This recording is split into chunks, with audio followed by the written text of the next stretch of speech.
ইরাকের ভয়ঙ্কর নির্জন মরুভূমির বালির নিচে লুকিয়েছিল এক গোপন সামরিক ঘাঁটি, যেখানে নাকি চলছিল মধ্যপ্রাচ্যের সবচেয়ে বিপজ্জনক পরিকল্পনা। কোটি কোটি ডলারের সেই গোপন ছক ভেঙে দিলেন একজন সাধারণ মেষপালক।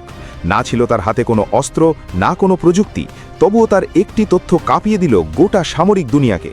কী ছিল সেই মরুভূমির নিচে? কেন হঠাৎ শুরু হলো গুলিবর্ষণ আর বিমান হামলা?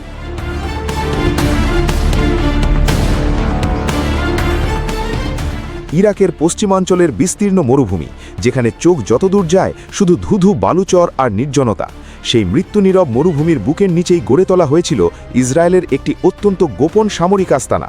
মার্কিন সংবাদ মাধ্যম ওয়াল স্ট্রিট জার্নালের অনুসন্ধানী প্রতিবেদনে উঠে আসে, এই ঘাঁটির মূল উদ্দেশ্য ছিল ইরানের বিরুদ্ধে দ্রুত ও কার্যকর সামরিক অপারেশন পরিচালনা করা। জনবিরল এই অঞ্চলকে বেছে নেওয়ার কারণও ছিল স্পষ্ট: লোকচক্ষুর সম্পূর্ণ আড়ালে থেকে একটি বিশাল সামরিক পরিকল্পনা বাস্তবায়ন করা। সমর বিশ্লেষকদের মতে, ইরানের কাছাকাছি অবস্থান নেওয়ার জন্য এই গোপন ঘাঁটি ছিল ইসরায়েলের এক কৌশলগত তুরুপের তাস। কিন্তু পৃথিবীর অন্যতম শক্তিশালী গোয়েন্দা সংস্থা মোসাদও হয়তো কল্পনা করতে পারেনি যে তাদের বহু কোটি ডলারের এই গোপন প্রজেক্ট ফাঁস হয়ে যাবে একজন সাধারণ মেষপালকের চোখে। গত মার্চ মাসের শুরুতে ওই অঞ্চলের এক মেষপালক মরুভূমির আকাশে অস্বাভাবিকভাবে নিচু দিয়ে উড়ে যাওয়া হেলিকপ্টার দেখতে পান। নির্জন বালুচরে মানুষের আনাগোনা, সন্দেহজনক কিছু স্থাপনা এবং অস্বাভাবিক তৎপরতা তার মনে সন্দেহের জন্ম দেয়। তিনি বিষয়টি স্থানীয় কর্তৃপক্ষকে জানালে ইরাকি গোয়েন্দারা নড়ে চড়ে বসে।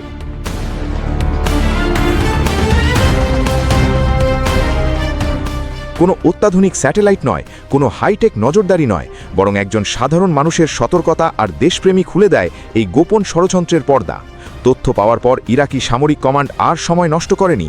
নিজেদের সার্বভৌম ভূখণ্ডকে শত্রুমুক্ত করতে দ্রুত নেওয়া হয় চূড়ান্ত সিদ্ধান্ত। ভোর হওয়ার আগেই উচ্চ ক্ষমতাসম্পন্ন হামভি, সাজোয়াজান এবং বিশেষ কমান্ডো ইউনিট নিয়ে ইরাকি বাহিনী মরুভূমির সেই গোপন ঘাঁটির দিকে অগ্রসর হয়। কিন্তু সেনারা লক্ষ্যস্থলের কাছাকাছি পৌঁছানোর আগেই শুরু হয় ভয়াবহ বিমান হামলা ও অতর্কিত গুলিবর্ষণ। ধারণা করা হয় গোপন ঘাঁটি রক্ষার মরিয়া প্রচেষ্টা হিসেবেই আকাশপথ থেকে এই হামলা চালানো হয়েছিল। সেই হামলায় একজন ইরাকি সেনা বীরত্বের সঙ্গে শাহাদাত বরণ করেন। এই হামলার পর পরিস্থিতি আরও ভয়াবহ রূপ নেয়।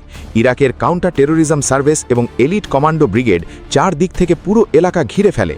মরুভূমির নিস্তব্ধতা ভেঙে তখন শুধু শোনা যাচ্ছিল ইরাকি সেনাদের বুটের গর্জন, আর্টিলারির বিস্ফোরণ আর মুখোমুখি সংঘর্ষের ভয়াবহ শব্দ।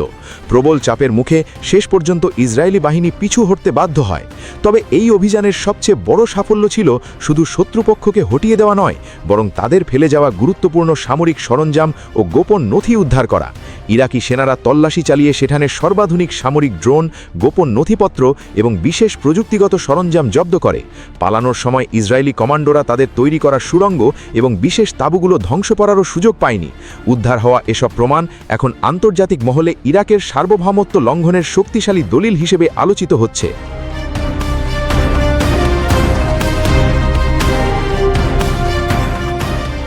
ঘটনাটি শুধু যুদ্ধক্ষেত্রেই সীমাবদ্ধ থাকেনি, পৌঁছে গেছে আন্তর্জাতিক কূটনীতির মঞ্চেও।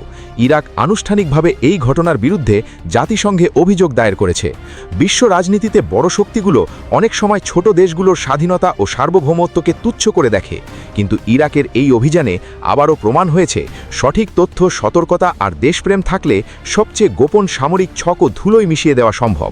আর সেই বিশাল ষড়যন্ত্রের পতনের পেছনে সবচেয়ে বড় ভূমিকা রেখেছিল কোনো আধুনিক প্রযুক্তি নয়, বরং মরুভূমিতে ঘুরে বেড়ানো এক সাধারণ মেষপালকের তীক্ষ্ণ দৃষ্টি।